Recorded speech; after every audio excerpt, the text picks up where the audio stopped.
విశ్వనాయకుడు కమల్ హాసన్ హీరోగా లోకేష్ కనకరాజ్ దర్శకత్వంలో తెరకెక్కిన లేటెస్ట్ చిత్రం విక్రమ్. జూన్ 3న విడుదలైన ఈ చిత్రం ఇండియన్ బాక్స్ ఆఫీస్ దగ్గర సంచలనాలు సృష్టించింది. తమిళంలో బాహుబలి 2 రికార్డును బ్రేక్ చేసి హిట్ టాక్ సొంతం చేసుకుంది. చాలా కాలం తర్వాత కమల్ కు విక్రమ్ సినిమా భారీ విజయం సాధించింది. ఇక దాదాపు 4 ఏళ్ల తర్వాత కమల్ వెండితెరపై కనిపించడంతో అభిమానులు సంబరాలు చేసుకున్నారు. తాజాగా ఈ చిత్రం 100 రోజులు పూర్తి చేసుకుంది. ఈ మధ్య కాలంలో ఒక సినిమా 2 వారాలు ఆడుతుందంటేనే పెద్ద విషయం.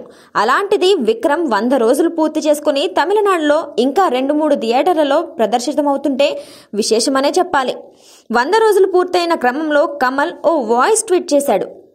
ప్రస్తుతం ఆ ట్వీట్ ఇప్పుడు వైరల్ అవుతుంది. ఈ సినిమా ఓటీటీలో విడుదలై అక్కడ కూడా మంచి వ్యూవర్షిప్ ను సాధించింది. ఇప్పటి వరకు ఈ చిత్రం అన్ని భాషల్లో కలిపి దాదాపు 450 కోట్లకు పైగా కలెక్షన్లను సాధించింది. తెలుగులో ఈ చిత్రానికి దాదాపు 18 కోట్ల వరకు కలెక్షన్స్ వచ్చాయి. దీంతో విక్రమ్ సినిమాకు తెలుగులో 10 కోట్లకు పైగానే ప్రాఫిట్స్ వచ్చాయి. హీరో నితిన్ శ్రేష్ఠ మూవీస్ బ్యానర్ పై ఈ చిత్రాన్ని విడుదల చేశాడు. యాక్షన్ ఎంటర్టైనర్ గా తెరకెక్కిన ఈ చిత్రంలో మలయాళ స్టార్ హీరో ఫహద్ ఫాసిల్, తమిళ స్టార్ విజయ్ సేతుపతి కీలక పాత్రలో నటించారు.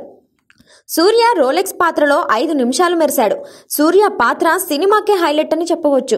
అనిరుద్ రవిచంద్రన్ సంగీతం అందించిన ఈ చిత్రాన్ని Raj Kamal films international banner పై ఆర్ మహేంద్రన్ తో కలిసి కమల్ స్వీయ నిర్మాణంలో తెరకెక్కించాడు. చూసారుగా, మరి ఇలాంటి మరెన్నో ఇంట్రెస్టింగ్ న్యూస్ అప్డేట్స్ కోసం చూస్తూనే ఉండండి మా ఛానల్ ని. లైక్ చేయండి, షేర్ చేయండి. మీరేమనుకుంటున్నారు కింద కమెంట్ సెక్షన్ లో కమెంట్స్ చేయండి. పక్కనే ఉన్న బెల్ ఐకాన్ కూడా క్లిక్ చేసుకోండి.